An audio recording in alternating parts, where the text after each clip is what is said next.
Consider India's general elections held in 2024. They were the largest democratic exercise in human history. Nearly 980 million citizens were registered to vote. This number is larger than the population of some continents. There were more than 8,000 candidates and over 700 political parties.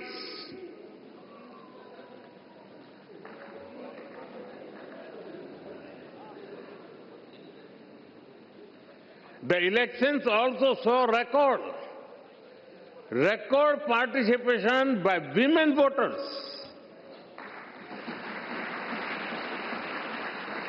Today, Indian women are not only participating, but are also leading the way.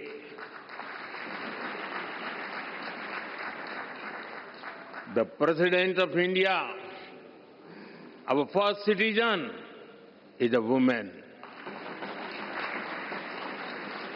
The Chief Minister of Delhi, the city which we are in right now, is a woman. In rural and local government bodies, India has about 1.5 million elected women representatives. They represent almost 50% of the leaders at the grassroots, which is globally unparalleled. Indian democracy is also rich in diversity. Hundreds of languages are spoken. There are over 900 television channels across different languages. Thousands of newspapers and periodicals are published. Very few societies manage diversity at this scale. India celebrates such diversity because our democracy has a strong foundation.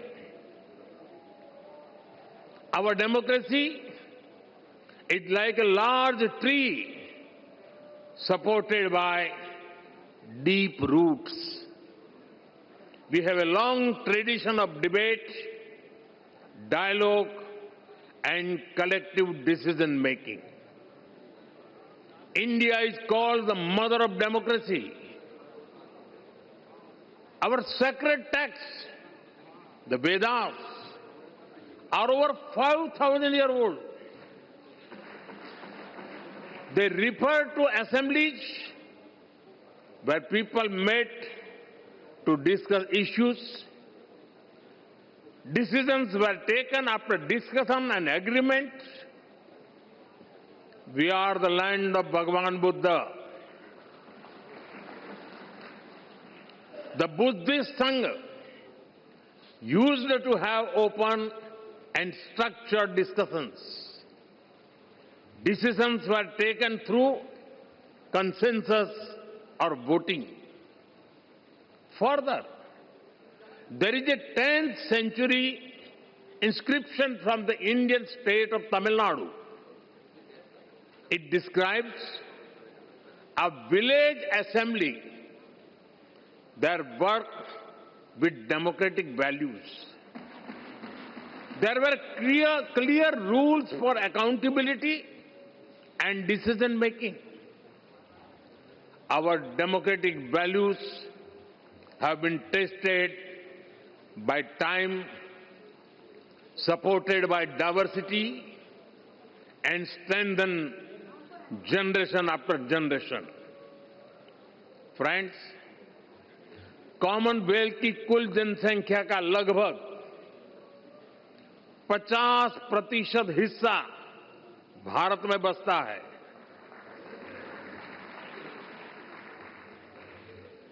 हमारा प्रयास रहा है कि भारत सभी देशों के विकास में ज्यादा से ज्यादा योगदान दे।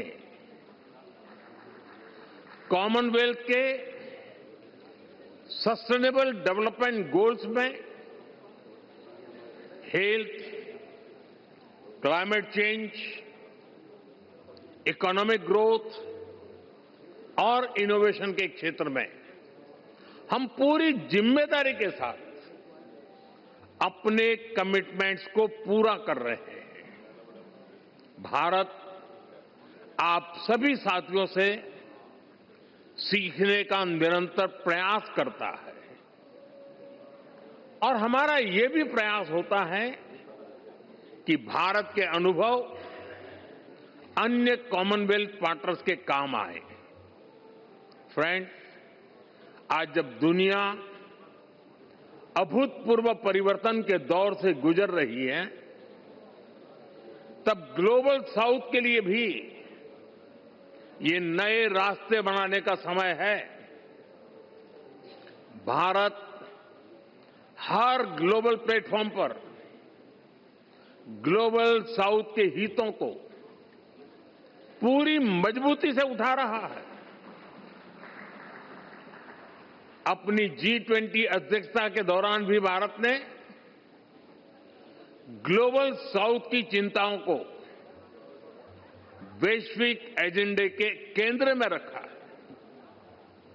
भारत का ये लगातार प्रयास है कि हम जो भी इनोवेशन करें उससे पूरे ग्लोबल साउथ को लाभ हो, कॉमनवेल्थ देशों को फायदा हो। हम ओपन सोर्स टेक प्लेटफॉर्म भी बना रहे हैं ताकि ग्लोबल साउथ के हमारे साथी देश भी अपने यहां भारत जैसी व्यवस्थाएं विकसित कर सकें। फ्रेंड्स, इस बार की कॉन्फ्रेंस का एक प्रमुख लक्ष्य ये भी है कि कैसे हम अलग अलग तरीकों से पार्लियामेंट्री डेमोक्रेसी की नॉलेज और अंडरस्टैंडिंग को प्रमोट करें। इसमें स्पीकर्स और प्रिसाइडिंग ऑफिसर्स दोनों की भूमिका बहुत महत्वपूर्ण है। ये काम लोगों को देश के डेमोक्रेटिक प्रोसेस में बड़ी भूमिका से जोड़ने का काम है। भारत की संसद पहले से ही ऐसे काम को कर रही है। Study tours, customised training programmes और इंटर्नशिप के माध्यम से जनता को संसद को और करीब से जानने का मौका मिला है। हमने अपनी संसद में AI की मदद से डिबेट्स और हाउस प्रोसीडिंग्स को रियल टाइम में रीजनल लैंग्वेजेज में ट्रांसलेट करने का काम शुरू किया है। संसद से जुड़े रिसोर्सेज को भी AI की मदद से यूजर फ्रेंडली बनाने का काम हो रहा है और इससे हमारी यंग जनरेशन को संसद को समझने, उनको बेहतर अवसर मिल रहा है। फ्रेंड्स, अब तक मुझे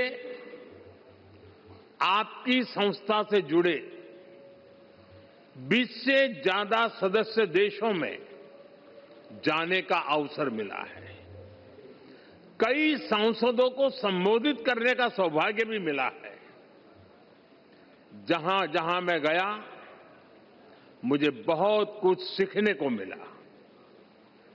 मैं हर बेस्ट प्रैक्टिस को लोकसभा के हमारे अध्यक्ष और राज्यसभा के चेयरमैन और डिप्टी चेयरमैन महोदय के साथ आकर के तुरंत अपने अनुभवों को साझा करता रहा हूं।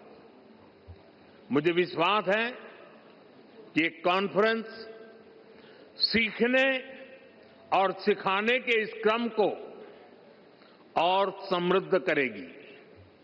इसी कामना के साथ आप सभी को मेरी बहुत बहुत शुभकामनाएं।